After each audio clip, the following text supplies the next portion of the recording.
از گل پرسیدن این همه زیبایی و حسن و لطافت از کجاست؟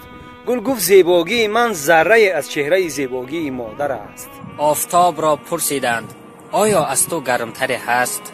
گفت گرمترین گرمها دل مادر است. از دریا پرسیدند چرا تو بزرگی پایانت کجاست؟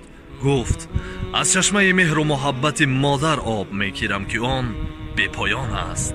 از ابر پرسیدند چرا تو گریان هستی؟ این همه باران از کجاست؟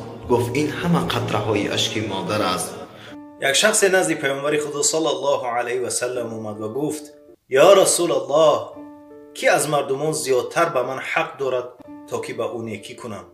پیامبر خدا صلی الله علیه و سلم فرمودند با مادرت، بعد از اون با کی گفتند با مادرت، بعد از اون با کی گفتند با مادرت، بعد از اون با کی گفتند با پدرت. پس باید قدر الهه زندگی و گوهر نایاب را دانست.